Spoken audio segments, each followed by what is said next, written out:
যারা করেছে তাদের মুখোশ উন্মোচিত হচ্ছে, রাষ্ট্র ধর্ষিত হচ্ছে। এই যে একটা নারীকে এরকম বিবস্ত্র করা হলো, তাকে ধর্ষিত করা হলো, এই ভিডিও করার মানেটা কি বলেন তো? ভিডিও করে আবার পাবলিক করা যাতে করে সবাই দেখতে পায়, এমনকি ধর্ষক তার নিজের চেহারাটুকু আড়াল করার প্রয়োজনীয়তা বোধ করেনি। ধন্যবাদ সুলতানা। আর আমার অত্যন্ত প্রিয় লড়াকু নারী এবং জনপ্রতিনিধি পুষ্পিতা দি, অনেকদিন পরে দিল্লিতে দেখা হলো, আবার আজকে দেখা। তো আমার খুব দিদির চেহারাটাতে কি যন্ত্রণা, চোখে যে কি কষ্টের ছায়া, আমি পড়তে পারছি এটা, কারণ আমার চোখেও একই কষ্টের ছায়া, সুলতানার চোখেও একই কষ্টের ছায়া। কিন্তু এই জায়গাটা সুলতানা যে প্রশ্নটা করছেন আমাকে, এই যে নারীর, তিনি একজন নারী, তিনি একজন মানুষ।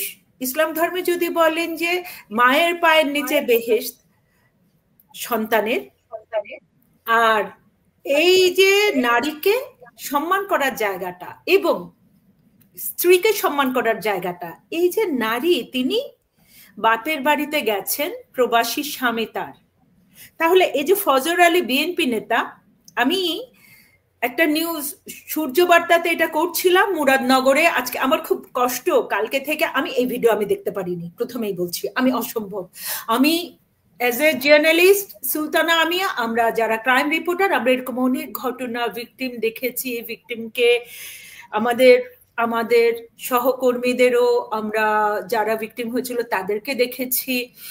ধর্ষিতা নারী বলুন বা মহিলা পরিষদ করার কারণে দীর্ঘদিন রাজপথে আন্দোলন সংগ্রাম করার কারণে অসংখ্য ঘটনা দেখেছি। কিন্তু বৈষম্য বিলোপের নামে যে সরকারটা আজকে এলো, সেই সরকার আজকে কোন ভূমিকায়? যে অপরাধী ফজর আলীকে হাসপাতালে রেখেছে। কেন? তাকে নাকি গণপিটুনিতে সে অসুস্থ, ভীষণ অসুস্থ, তাই হাসপাতালে।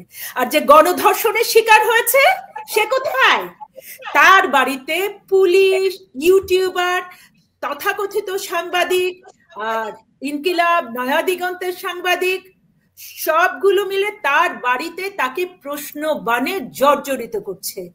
আপনার নয়া দিগন্তে ভিডিও ছেড়েছে মেয়েটার, সমানে তাকে ভিডিওতে ইন্টারভিউ করে এই ভিকটিমকে তাকে নানান প্রশ্নে জর্জর। বেচারি যে কি বিব্রত, বেচারি সহজ সরল গ্রামের একটা মেয়ে।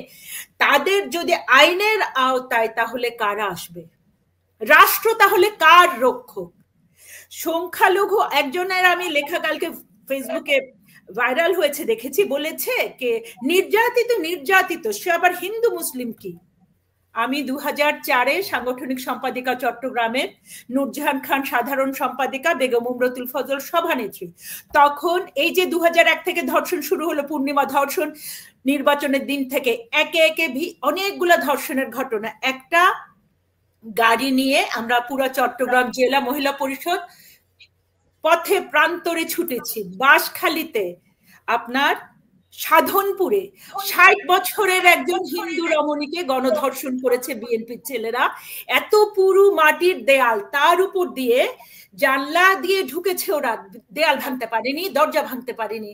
ওই বাড়িতে কেউ ছিল না, ওনার দুটো ছেলে, ওনার স্বামী, দুটো ছেলে ঢাকা চলে গেছে, এবং ওরা এত গরিব যে আলমারিতে কিছু ছিল না। আলমারি এভাবে সব ছবি, নূরজাহান খান সেই প্রেস কনফারেন্স করেছিলেন তার রক্তাক্ত পেটিকুট্টি নিয়ে, ওই রমণীর ধর্ষিতা মায়ের, আমাদের একজন মা। এবং আমরা ভাষাহার, এবং আমাদের আইন বিষয়ক সম্পাদিকা নুরি আসমা, তিনি সেদিন যে ভাষাহারা হয়েছেন, চোখ দিয়ে অঝর জল, সম্ভবত 4 থেকে 5 মাস পর ওনার মুখ দিয়ে ভাষা বের হয়েছে যে এই বিএনপির ছেলেরা একজন 60 বছরের রমণীকে গণধর্ষণ করে। সেই চিত্র পুনরাবৃত্তি হচ্ছে। আজকে মহিলা পরিষদ নিজেরা যে এই মামলাগুলো করেছে, আমি কেন্দ্রীয় কমিটির কাছে প্রশ্ন তুলি, তাদের কি ভূমিকা এই সরকার এসেছে পর্যন্ত? উপদেষ্টাদের প্রশ্ন করি, তাদের কি ভূমিকা?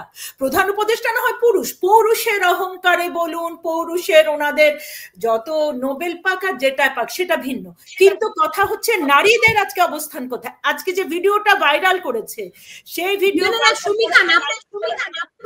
প্রশ্ন করুন, শারমিন মুর্শেদ আছেন, ফরিদা ইয়াসমিন আছেন, তারা তো রাজপথে নারীর অধিকারের জন্য অনেক সংগ্রাম করেছেন, আজকে কোথায় তারা? আমি আপনার আগের টক শোতে, আপনার মনে আছে নিশ্চয়, আগের টক শোতেও বলেছিলাম, যেখানে নীলা ইসরাফিল এসে বলেছিলেন তার বেদনার কথা, অব্যক্ত কথা, তার আশাবাদের কথা বলেছিলেন, তারপরে ফেসবুকে তার কথা, তিনি কোনো একটি ইস্যুতে তাদের কোনো ভূমিকা আমরা দেখতে পাচ্ছি না। আজকে যে কথাটা একটু আগে নিপা আপা বলে গেছেন, এই কথাটিকে আজকে উপদেষ্টারা কি ওনারা নিরাপদ মনে করছেন? আমি আগে ওনাদেরকে প্রশ্ন করেছিলাম, ওনারা যদি মনে করেন ওনারা নিরাপদ, আজকে প্রেস সেক্রেটারিকে আজকে মব লিঞ্চিং এর শিকার যেমন হচ্ছে, আমরা রাজপথের সৈনিকরা, রাজপথের যোদ্ধারা, একজন সাধারণ নারী হিসেবে আমরা কি এই সতর্কতা বাণী ওনাদেরকে কি করতে পারি না যে আপনারা কি মনে করছেন আপনারা ঘরে নিরাপদ? যা দরজা ভেঙে ধর্ষণ করে, আজকে যদি সিসির উত্তরার বাড়িতে রাত 10টা বাজে তার বাড়ি ভেঙে তাকে এনে একজন বীর মুক্তিযোদ্ধাকে জুতোর মালা পরিয়ে তাকে যে অত্যাচার করতে পারে, জেলখানায় নিতে পারে, আপনারা আপনাদের যত সুরক্ষিত বাড়ি হোক, যত সুরক্ষিত ঘর হোক, যাদেরকে আপনারা তৈরি করেছেন, আপনাদের তৈরি করা ফ্রাঙ্কেনস্টাইনদের হাতে আপনারা কি ধর্ষিত হবেন না? উপদেষ্টারা এক একজন, আর যারা পুরুষ উপদেষ্টা আছেন, আপনার কন্যা, আপনার স্ত্রী, আপনার বোন, তারা নিরাপদ? সেই প্রশ্নে আপনারা আপনাদের যেদিন আপনারা শিকার হবেন, আপনাদের পরিস্থিতি বাধ্য করবে এই জবাব। আজকে এই ভুক্তভোগী নারীর চোখের জল, নারীর রক্ত, গণধর্ষণ, তার কিচ্ছু অপমান হয়নি। তার যে ভিডিওটা ভাইরাল হয়েছে, ওনার কোনো অপমান হয়নি। কেন হয়নি? কারণ উনি নির্যাতিতা। যারা করেছে তাদের মুখোশ উন্মোচিত হয়েছে, রাষ্ট্র ধর্ষিত হয়েছে। আজকে রাষ্ট্র ধর্ষিত হয়েছে, সেটা যেদিন রাষ্ট্র বুঝবে, সেদিন রাষ্ট্র নারীর সম্মান দিবে, সেদিন রাষ্ট্র একজন কন্যার সম্মান দিবে, একজন সনাতন ধর্মাবলম্বী নারী যাকে জোর করা হয়, ধর্মান্তরিত হয়ে যার শাখা সিঁদুর খুলে বের হতে হয়, সেটা কোন রাষ্ট্র? আজকে এটা কোনো রাষ্ট্র হতে পারে না। এটা আজকে জাতির সঙ্গে আজকে মাহাথির মোহাম্মদ পর্যন্ত বলেছে, মাহাথির মোহাম্মদ আসিয়ানে পর্যন্ত, মাহাথির মোহাম্মদের এক ইন্টারভিউতে ভিডিও ভাইরাল হয়েছে, উনি বলেছেন আজকে বাংলাদেশ আসিয়ান তালিকাভুক্ত থেকে পর্যন্ত বঞ্চিত হওয়ার কথা ইঙ্গিত তিনি দিয়েছেন। এই বাংলাদেশকে আমাদের বাংলাদেশ ছিল, 30 লক্ষ শহীদের বাংলাদেশ ছিল। শেখ হাসিনা প্রধানমন্ত্রী কোন জায়গায় বাংলাদেশকে নিয়েছিলেন 17 সালের পরে? প্রতিটা কমিটিতে নারীর অবস্থান, প্রতিটা জায়গায় নারীর ক্ষমতায়ন করেছিলেন। কেন? নারীর যাতে নিরাপত্তা হয়। নারী নির্যাতনের বিচারও হয়েছে, ধর্ষণকারীদেরও বিচার হয়েছে, আমরা দেখেছি। সেই ধারাবাহিকতা বন্ধ করেছে কারা? সে ধারাবাহিকতা স্থগিত করেছে কারা? কারা অন্ধকারে ডুবিয়েছে? এই যে সন্তানদেরকে আপনারা, এই সন্তানরা তো আগেও ছিল, এই ছেলেমেয়েরা তো আগেও ছিল, এই ছেলেপেলেরা কই? তারা তো তখন এই দুর্বৃত্তায়নের সাহস করেনি। আজকে আপনাদেরই তৈরি ফ্রাঙ্কেনস্টাইনরা। আমার বুকের ভিতর জ্বলছে, আমি দুঃখিত সুলতানা, আমি হয়তো আউটবাস্ট করছি। এই আউটবাস্টটা কিন্তু আমার একার না। এই আউটবাস্টটা অনেকে বলতে পারছে না, অনেকের সামনে আসতে পারছে না। পুষ্পিতা দি অত্যন্ত বিনয়ের সাথে বলেছেন, কিন্তু ওনার বুকের ভিতরে যে যন্ত্রণা, কষ্ট জ্বলছে, এবং এটা কেন শুনতে হবে যে তুই তো মালাউন? কেন শুনতে হবে? ওদের রক্তে লাল সবুজের পতাকা হচ্ছে। আমি যদি বাংলাদেশের মানুষ হই, তিনিও বাংলাদেশের মানুষ, হিন্দু বৌদ্ধ। আমরা তো তখন গান করেছিলাম, আমাদের যারা পিতারা গান করেছিলেন, আমার পিতার রক্ত আছে এই পতাকায়, আমার মায়ের সংগ্রাম আছে, আমার মায়ের ঘাম মেধা শ্রম আছে এই মাটিতে, এই পতাকাতে, এই স্বাধীন মাতৃভূমিতে। আমার ছোট মামার একটা কথা এই মুহূর্তে বলি। আমার ছোট মামা বীর মুক্তিযোদ্ধা ফাজ আহমদ সিদ্দিকী হাসপাতালে ছিলেন। উনি ওনার পাশের রুগীকে বলছিলেন, কি প্রসঙ্গে আমি জানি না, আমি ওনাকে দেখতে গিয়ে দেখছি, উনি বলছে শোনেন, আপনার স্ত্রীকেও ওনার অনুমতি ছাড়া আপনার স্ত্রীকে আপনি শয্যায় নিতে পারবেন না, সেটা ধর্ষণ হবে।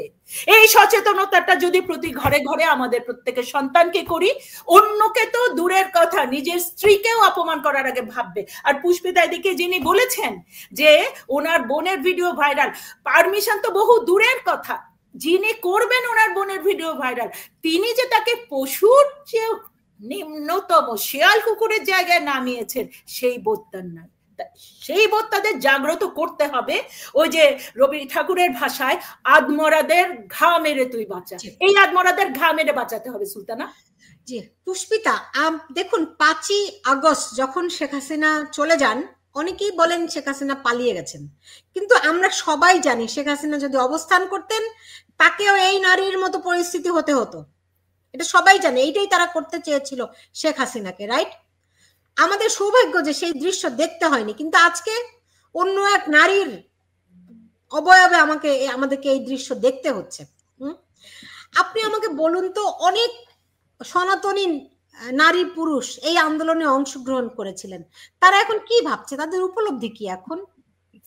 এটাই তো সত্যি কথা। দেখেন, আপনি যেটা বললেন যে প্রধানমন্ত্রী শেখ হাসিনা যদি উনি এই দেশে থাকতেন হয়তো তার সাথেও এরকম ব্যবহার হতো, হয়তো না, কিন্তু আপনি নিশ্চিত আপনি নিশ্চিত একজন বয়স্ক নারীর হোক, তিনি প্রধানমন্ত্রী, তিনি একজন নারী, তার অন্তর্বাস নিয়ে তারা মিছিল করে প্রদর্শন করা হয়েছিল সুলতানা, ক্যামেরা ওরা নিজের ভিডিওতে ভাইরাল করেছে, কতটা নিচু। সো হয়তো না, নিশ্চিত করা হতো তাকে। হ্যাঁ, তো ওই যে উনার অন্তর্বাস নিয়ে তারা মিছিল করছিল, মানে মহা আনন্দ যে উনার এটা ওরা ছুঁতে পেরেছে। এই লোকেরা কোথায়?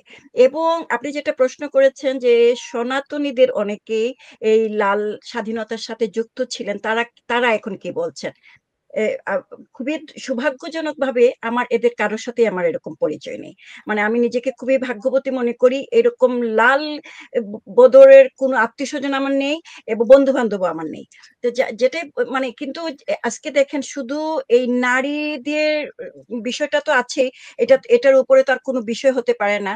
তাছাড়া আজকে প্রতিনিয়ত যে সনাতনীদের সাথে 5 আগস্টের পরে যেটা ঘটে যাচ্ছে, তাদের অবস্থানটা কি? চিন্ময় প্রভু যিনি বিনা একজন সাধু, উনি একজন সন্ন্যাসী মানুষ, উনাকে বিনা অপরাধে উনাকে সত্য কথা বলার জন্য, হিন্দুদের দাবি আদায় করার জন্য যিনি মুখপাত্র হয়েছিলেন, কথা বলার অপরাধে উনাকে জেলবন্দি করা হলো। পরবর্তীতে দেখা গেল ওনার জামিন হয়েছে, সেই জামিনটা ওরা স্থগিত ঘোষণা করলো। সেই স্থগিতাদেশে আবার স্থগিত হলো, যে স্থগিত হয়েছিল সেটাও আবার কিন্তু স্থগিত হয়েছে। যে যেদিন উনাকে রিলিজ করবে আইনগতভাবে, সেদিন ওনার উপরে মার্ডার কেসের উনাকে আবার আসামি করে উনাকে আবার জেলে ঢোকানো হলো। এটা হলো বাংলাদেশের পরিস্থিতি। নির্যাতিত নারীকেও, যে আমাকে অনেকে এখানে লিখেছেন যে নির্যাতিত এই নারীকেও মামলা তুলে নেওয়ার জন্য তাকে হুমকি ধামকি দেওয়া হচ্ছে। হ্যাঁ, শুধু এটা না, মামলা তুলে নেওয়া না, আপনি যদি খেয়াল করেন গতকালকে থেকে আজকে পর্যন্ত কি পরিমাণ প্রপাগান্ডা, মানে বলা হচ্ছে কি এই যে এটা একটা পরকীয়া। আমার কথা হচ্ছে পরকীয়া হোক, প্রেম ঘটিত বিষয় হোক, সেটা যদি তার স্বামীর সাথে হয়ে থাকে, সুমি আপা এটা বলেছেন যে আপনার স্ত্রীর সাথে ঘুমাতে হলেও কিন্তু আপনাকে পারমিশন নিতে হবে। এবং যেটা তারা ভিডিওটা করেছে, তাকে মেয়েটার কাপড় চোপড় খুলে তাকে ভিডিও করেছে এবং সেই ভিডিওটা ফেসবুকে আপলোড করেছে।